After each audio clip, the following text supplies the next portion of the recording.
Margaret Chen lay motionless in her hospital bed, eyes barely open to thin slits. The breathing tube weighed heavily on her chest, yet she forced herself to remain perfectly still. Through her half-closed lids, she watched the janitor enter her private room. Thomas Bradford quietly pushed his cleaning cart across the polished floor.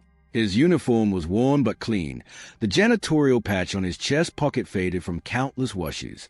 At 58, his hands bore the marks of decades of labor, yet every motion was gentle, careful, and deliberate.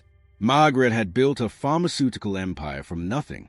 At 61, she'd seen everything money could buy, and everyone it could change. But the car accident 3 days ago left her battered, and now she was lying in a hospital bed, listening. She had overheard nurses gossiping about her wealth, and a decision formed inside her. She would stay silent, see who truly cared when they thought she couldn't hear them. Thomas began wiping down surfaces near her bed, humming softly. The tune, an old gospel song, stirred a memory Margaret hadn't felt in decades, her mother singing while preparing Sunday dinner 40 years ago.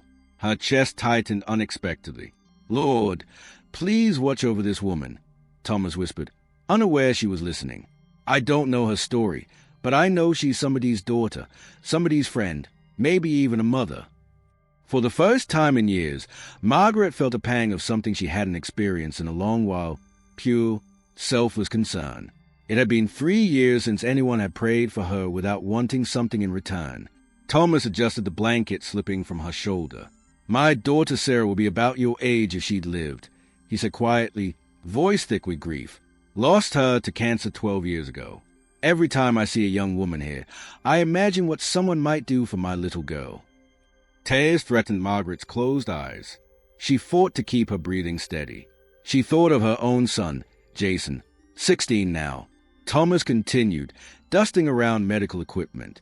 "Smart kid, got a full scholarship to engineering school, but we're still short on housing and books. I've been picking up every extra shift I can find." He paused, straightening flowers sent by a company's board of directors, flowers without true sentiment.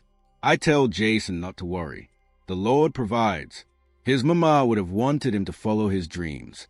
She was a nurse, spent her life caring for people even while sick. That's where he gets his heart. Margaret watched him adjust the blinds to shield her from the afternoon sun. "Hope you got people who love you," he added. "Money in a big hospital room doesn't mean much if you wake up alone. I learned that the hard way." The next morning, Margaret's doctor came for rounds. Thomas was there, emptying the trash. "Any change?"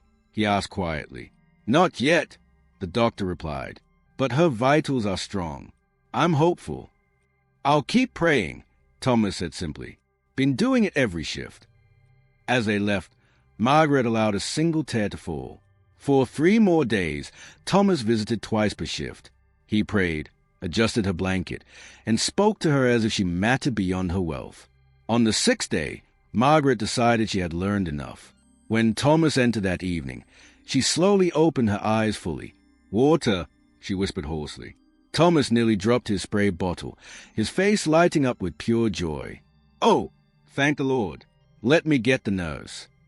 Within minutes, the medical team checked her over. Margaret played along, acting weaker than she felt, yet her eyes kept finding Thomas. He stood in the corner, hand over heart, tears streaming. When the doctors left, Thomas approached cautiously. "I'm so glad you're back with us," he said. "So very glad you prayed for me," Margaret replied, her voice raspy. Thomas could hear the gratitude in every word. She reached out a trembling hand. "Tell me more about Jason and your daughter Sarah." For the next hour, Thomas shared their story. Sarah had been a single mother, working double shifts as a nurse when diagnosed with stage 4 cancer. She had made Thomas promise to raise Jason with love and ensure his education, giving him opportunities they themselves never had. Margaret listened intently. "The scholarship, how much do you need for housing and books?" Thomas shook his head. "Oh, no. I wasn't asking for money. I don't even know who you are. I just talk to patients sometimes. Helps them heal, I think." Margaret smiled, encouraging him. "Humor me. How much?" "About $15,000 for the first year," Thomas admitted reluctantly. "Got 8 saved up. Figure I'll manage the rest before August." This time, Margaret's smile was genuine. Thomas Bradford, I need you to listen carefully. I'm Margaret Whitmore. I own Whitmore Pharmaceuticals. I'm worth roughly $4 billion. Thomas's eyes widened. I had no idea. Exactly, Margaret said warmly. You treated me like a person, not a bank account. You prayed for me as if I were your own daughter. That's rare in my world, and that's why I'm going to do something for you. Margaret continued, Jason's scholarship, housing, books, everything for all 4 years, covered. Consider it done. I can't accept, Thomas began. You can, and you will, Margaret interrupted gently. But there's more. I'm creating a foundation in Sarah's name. Scholarships for children who've lost parents to cancer. Children like Jason deserve a chance. And Thomas, I want you to help me run it. Thomas froze, tears streaming down his face. Margaret explained he'd have a salary, an office, and the responsibility of helping interview candidates, sharing Sarah's story, and giving hope to these kids. Why? He whispered. Margaret held his hands in hers. Because you reminded me of who I used to be before the money. You reminded me what actually matters. Kindness, human dignity, showing up for people when there's nothing in it for you. That's worth more than billions. Sarah would have liked you, Thomas said, smiling through tears. She always said, the measure of a person is what they do when nobody's watching. You're raising Jason the same way. That's a legacy money can't buy. 3 months later, at the opening ceremony of the Sarah Bradford Memorial Scholarship Foundation, Thomas stood beside Margaret as 15 full scholarships were awarded to deserving students. Jason prepared for his first semester of engineering school. Margaret watched as Thomas embraced his grandson, both shedding happy tears. Finally, Margaret understood the lesson her mother had tried to teach her. Wealth means nothing if it doesn't flow toward love. True riches are found in acts of human kindness.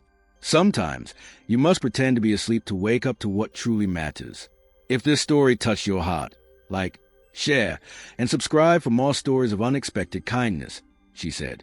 And leave a comment telling us about a time someone showed you unexpected generosity. Let's spread more goodness together.